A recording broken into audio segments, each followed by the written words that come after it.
Madam President. Deborah Collins is here, and she is the Executive Director of the Office of Small Business Development and Affirmative Action. She will present her office's third quarterly report of 2012. Good evening, Madam President and members of the Essex County Board of Chosen Freeholders. For the record, I am Deborah Collins, the Director of Small Business Development and Affirmative Action for Essex County. We are pleased to present to you this evening the third quarterly report of the Essex County Office of Small Business Development and Affirmative Action, covering the period June 12, 2012 through and including September 19, 2012. This report chronicles recent efforts resulting from the implementation of the county's plan of action to ensure that small, women, and minority business owners have a full and fair opportunity to compete for county contracts. The mission of our office is to position small, woman-owned, and minority businesses to compete successfully for contracts. Our objective is twofold in this particular instance, and it is to, one, document the county's purchasing activity as it relates to members of our target population, and two, to chronicle our outreach and technical support efforts designed to prepare contractors to compete successfully for contracts. You should have before you our report. I am at page 2 if you wish to follow along. The first of our two-pronged objective is to provide you with an analysis of the county's expenditures on private contracts irrespective of size. Specifically, we document purchases that fall below the pay-to-play threshold of $17,500 in accordance with the applicable sections of the New Jersey Local Public Contracts laws. Now, a couple of months ago, this body asked that we reformat the report so that you would have a clearer picture of those purchases under $17,500. The presumption, of course, being that it is, or these purchases represent low-hanging fruit, or I dare say fruit that is on the ground. We've done so that you will find at Appendix A, we list the kinds of purchases that we commonly see within the category of $5,400, and they range from things such as tree services, the provision of building materials, household and janitorial supplies, and professional services contracts, most commonly delivered by sole proprietors. We also document for you the average contract dollar amount below the bid threshold, and in this instance, for this quarter, it was $10,755.71.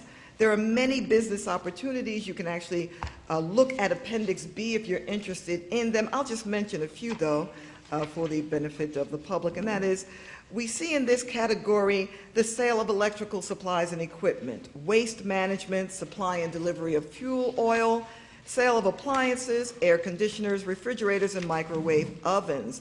We point out to you in this particular section that one of these contractors, Advanced Infrastructure Design, a WBE/SBE, received the contract in the amount of $17,490 to provide traffic engineering services related to the Newark Access Variable Message Signage System. We point them out because they are graduates, and I put that in quotation marks, of the Essex County Bonding Readiness Program. So we're delighted to see that some of these business owners are beginning to successfully bid on public contracts. Overall, the county spent $22,627,727.72 in private contract dollars. Small, woman-owned, and minority business owners received $6,535,545.95, or 28.88% of the total amount spent. The data we have compiled indicates that small business enterprises received $5,092,768.90, or 22.51%. Minority business enterprises received $1,808,680.88, or 7.99%. And woman-owned business enterprises received $1,586,442.77, or 7.1% of the total percentage awarded to this population. Further, we note herein that the county awarded several public contracts to minority vendors. For example, Bismarck Corporation received the contract in the amount of $725,000 to provide a new pavilion in the South Mountain Reservation Complex.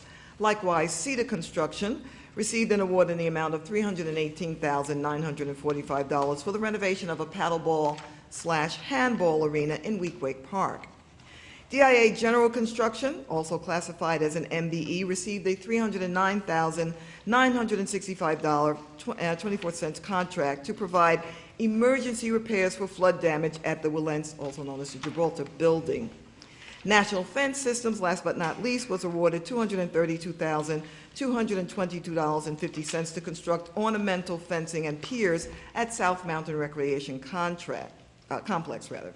These contract awards are a representative sampling of specialty areas that we find many of our minority businesses engaged in. This quarter, the Shoga Group received the largest contract awarded to a WBE. It was in the amount of $972,000 to furnish mechanized sweeping of various county roads. Last but not least, the largest SBE contract was received by Integrity Roofing for the purpose of providing roof replacements at various county buildings, and you'll see a complete listing at Appendix C, approved public works contracts for the third quarter 2012. I want to talk a little bit about public works projects and subcontracting goals. As you know, on some of our DOT projects, there are federally placed goals. Our goals are aspirational, as we do not have a set-aside program. However, we have been working with the public works departments to monitor the construction of the Sea Lion exhibit at the Turtleback Zoo. ARCO Construction Group is the primary contractor or general contractor. ARCO received the contract in the amount of $5,485,000 for this particular project. So working closely with Public Works, we have participated in weekly progress meetings. And when I say we, I actually want to give credit to Samuel West Coleman, who is our compliance manager. I call him my quants guy. He actually works with the numbers and has been very helpful in identifying potential subcontracting opportunities for our target population. He's there every week on Thursday as we discuss the progress of this particular project. In fact, at ARCO's request, we provided a list of over 160 MBE, WBE, and SBE contractors and suppliers that provide sheetrock, ceramic tile, concrete, stone, electrical supplies, etc. We received a report from them, which you can peruse at your leisure. It is at Appendix D. And you will note that Everlast Floors, a WBE, received an award of $64,000 to provide flooring and tile services. Brent Material, another WBE, received the contract in the amount of $35,000 to provide site pipe material. This is an ongoing project. I want to talk about some of our additional accomplishments. If you were able to get a copy of the October issue of New Jersey Monthly Magazine, then you probably noted that there was a listing of the top 25 leading women entrepreneurs in the state of New Jersey. Among the finalists is Cindy Malinchak. You may recall that Cindy Malinchak was not only a graduate of the bonding program, but her companies were deemed bondable up to $3 million. She was the contractor who received a contract award in the city of New York and came back to us and asked us if we would put the word out that she was looking for laborers for 2 of the sites. So she's been very engaged with the county. We were very proud, in fact, to be able to sit on the advisory committee that vetted many, many applications for this prestigious nomination. On July 23, 2012, we held a recognition ceremony in honor of the first graduates of the Essex County OSHA 30-hour Safety Inspectors Program. Not at all a mean feat. We're pleased to report that of the 17 participants, all 17 registered for the program, passed the certification exam, and for the record, we'd like to thank Patricia Seahold, Freeholder Patricia Seabold, for supporting this program and joining us in the celebration of these honorees. They certainly do deserve the recognition. We also thank County Executive Joseph N. DiVincenzo, Jr. for his participation. Now, due to the popularity of the OSHA 30 program, we next hosted in August an OSHA 10 program. specifically for laborers. Some of you have sent to us individuals who are interested in working on some of these sites, and we've said to you and to them that in order to do so, they must have OSHA certification. It is absolutely critical to even walk on to the site. There were 20 participants in the program, and 19 of them passed the certification exam, and I hope that you will join me in congratulating Wes Coleman, for he was one of the 19 graduates. And he will be recognized on Friday, and yes, that's worthy of applause. He'll be recognized this Friday at the satellite office as we hold another ceremony for the graduates. On to technological progress. As you've probably noted, most businesses today either have a website or are marketing through use of the internet. That means that our Small Business Development Center, which we fondly call the Biz Center, has seen a lot more traffic. In fact, that's an understatement. As of this writing, we have tracked 413,633 visits to the site to check our online catalog. Now, why is that important? Well, certainly we're not a lending library, so if you want to come in and use any of our material, you have to be familiar with it, which means you need to go online, look for what it is you need, come in, use the book, and of course you can make copies. So we're delighted that we're getting that kind of attention from the public, and I want to thank at this time both Newark and East Orange Public Libraries, respectively, for they have listed us. There's a link from their sites to our site, and we have returned the favor so that we will have a partnership going forward to make sure that our small business owners have the technical assistance that they need in order to grow their businesses.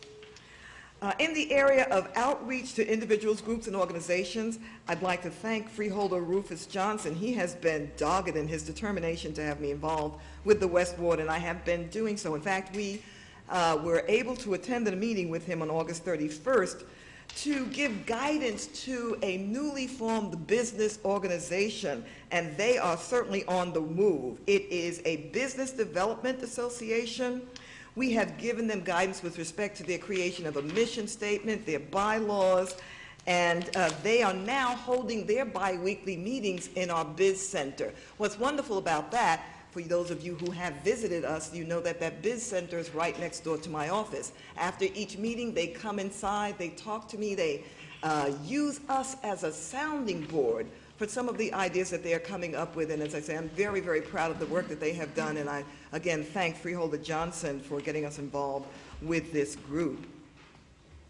On June 27th, we participated in a small business matchmaker conference at the New Jersey office of the United States Small Business Administration. We continue to be involved with them. Now, some of you may know that our congressional earmark for the bonding program actually expired in September of this year. However, we thank the county administration for approving a budget line for us to host another bonding readiness program. We'll just host one this year, not four as we've done in the past per year.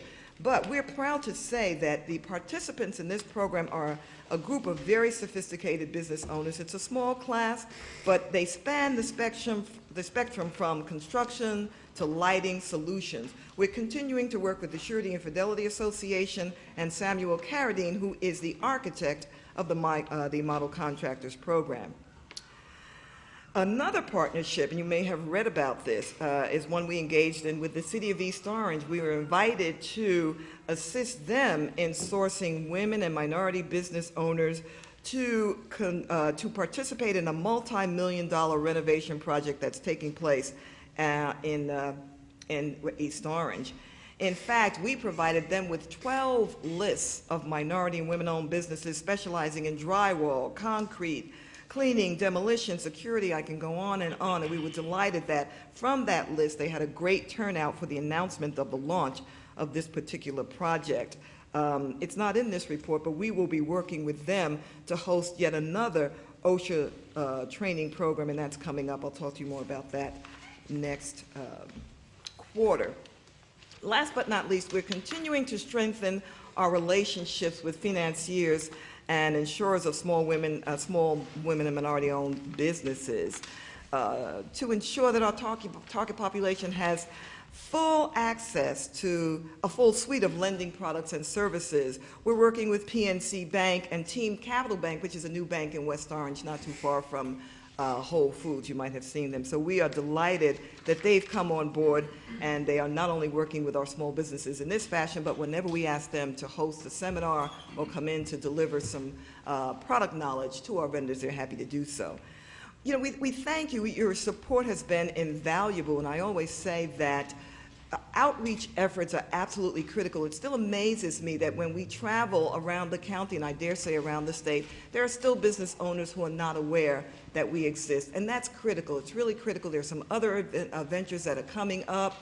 I'm going to tell you about them only because they're coming up shortly before I see you again. For example, tomorrow we're hosting a seminar on state contracts. Robert Beauregard from the Treasury Department will be addressing a group of 52 business owners at the Boathouse Restaurant. You're certainly invited to attend. That's from 10 to noon tomorrow. In November, on November 7th, we were fortunate to receive a request from the Port Authority of New York and New Jersey to help them identify business owners to work on the Bayonne Bridge project, another huge multi-million-dollar project.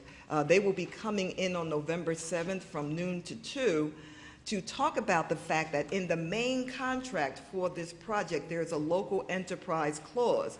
They will be utilizing local businesses. This is very difficult, and we are just very proud to be a part of that endeavor. So on November 7th, you're welcome to come. There will be tables in the back of the room for those business owners that are not certified by New Jersey Transit or the Port Authority, so that they may become pre-qualified to bid on opportunities. So things are moving right along. We again are very thankful for your support, and I am happy at this time to take any questions from the freeholders. Okay. Freeholder Beasley, I'm sure that you would like to discuss the report, and do you have any questions or comments, please? You'll entertain them at this time. Thank you, Madam Chair. First, on behalf of the committee and the freeholders, I'd like to thank you, Ms. Collins, for your staff and your office and the consistency of the reports that's provided to us, so that we, Intel, every 3 months can really keep up with the accurate account of who's getting, type of business and the percentage. The consistency of more than 25% seems to be there on every report. At our meeting that we had yesterday, Freeholder Johnson and myself and the Deputy Counsel, Ms. Salam, was there and had an opportunity to ask more in-depth questions, but certainly what stood out was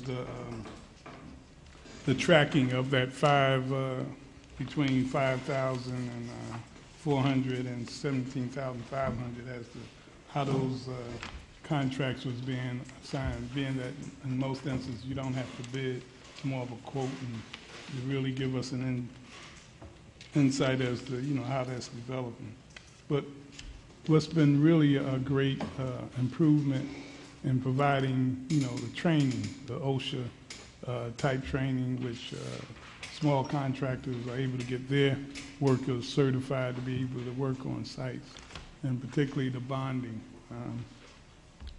The report, really keeps us informed of the ongoing process, and certainly these educational seminars that has been consistent lends credit a lot to your office, but it really lets the general public know that what the county is doing, not only to give people opportunity, but actually give them the opportunity to qualify for these things. So it's a very good meeting, Madam President.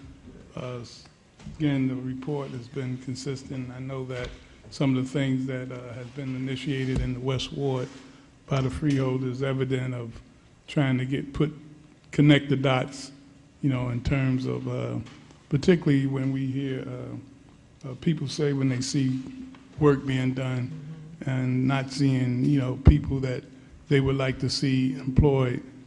This is really evidence of our ability to really get people prepared to, participate. Thank you, Madam Chair. And thank you, Freeholder Beebe. Freeholder, do you have any questions or comments at this time? Yes, Freeholder Madam Johnson? President, I have a comment, and I said it yesterday, and I will say it again, that I thank Deborah Collins and her office for everyone that I have sent to that office. They have been very much pleased with the service that they have gotten, with the leads they have gotten, and some of the training that they have gotten. And especially this Westward Economic Development Group that has been meeting there for the last 2 months down there because of the resources that they have available on those computers, and they have access to computers right at their hands. It's nothing like having things right at your access, and if you don't use things that are not at your access, that's no one else's fault but their own. And as a matter of fact, from that, we are meeting again there this Friday at 10 a.m. We've got scheduled cleanups going up South Orange Avenue from Bergen Street all the way to the South Orange border. We've championed with Newark, the city of Newark, where the city of Newark is going to get revenue from the street sweeping in which the county has agreed. We have came up with an agreement on to take care of the streets, because South Orange Avenue in Newark coming up all the way up to the South Orange border, you shouldn't see a difference once you get to the South Orange border. So we're going to change some of that, and thanks to Deborah Collins and her office, they have put us on the right track, and we're moving forward. And I want to thank her and Smiley, Mr. Westerly back there, for all the assistance they have given those people, because I say that for them, the people that have been and frequented your office. So I thank you very much for the attention and the poise and patience you have given them. It is a privilege and a pleasure. Any additional questions, comments, freeholders? Freeholder Bobadilla? Now, once again, thank you for the very detailed report. It's tremendous what your office brings to the table, and we see it in every quarter. I just have a question regarding the November 7th. Yes. Now, you said there's a portion in that initiative for local business opportunity. Can Yeah. you just go into a little bit of detail of the scope of services that they're looking for? It's very, very broad, because this is a huge project. Now, actually, to be precise, our understanding is that there's not yet a general contractor who's been named. However, the main contract has a local business enterprise clause requiring the contractor to use good faith efforts to identify qualified women and minority business owners who participate in a broad range of subcontracting opportunities. I'm happy to send you that invitation so that you can see. I mean, there will be, I can't even begin to list. There are so many opportunities. They span the spectrum. When you have a project that size, you've got everything from catering services to you name it, because it is huge. And that's why we are so proud to be called upon to be able to provide them with lists and to make sure that our business owners have an opportunity to pre-qualify if they're not already certified as disadvantaged business enterprises. Thank you. And with the interest of absolutely the entire county, can you please forward that information to all of us? Absolutely, absolutely. Thank you very much. And great job. Thank you. I would like to make one comment, and that is, Freeholder Payne, we certainly wish you Godspeed as you move into the next phase of your public service. You have been of invaluable support to us, and we'd like you to know that we are at your disposal. Please consider us a resource as you move forward, and call upon us at any time. Thank you very much. Thank you. Okay, additional questions, comments, freeholders? If not, Ms. Collins, I have to apologize to the chair. I started to attend the meeting yesterday, and if you notice, I'm kind of hopping a little today. I had an issue with my foot, so I'm just thankful that I was able to come out this evening. But I missed the meeting, and it wasn't intentionally. I just couldn't make it on yesterday. But I know that it was a good meeting, listening to the report and reading the report that we have before us this evening. And I want to thank Ms. Collins for your excellent report today, and for the hard work of everyone in your office. Your office, you have a hard-working staff. Yes, I do. And that comes with good leadership. Thank you. With good leadership and a good hard-working staff, we can achieve much. So let me commend you for what you've done. As I always say, we're not where we want to be, but we're much better than we started. When we started out, we were, I think, in a disgraced position, but we can't say that this evening. You have brought us above the level that we should have been early on, but now we can move forward and reach our goals. I know we can do better, and we will continue to do better. And I don't know what goal you're trying to reach, but once we get there, we will know it. So again, thank you and for your efforts, and again, thank you for your report. Madam President, if you'll pardon the immodesty, I do want to mention that the county received the Trailblazer Award on October 14th from the National Coalition of 100 Black Women for the work that we do. We always say we're still the only county doing this work, and that does not go unnoticed. When the National Coalition of 100 Black Women says that we're doing the right thing, I think we're kind of moving in the right direction. We are. So we really thank you very much Yes. for your continued support.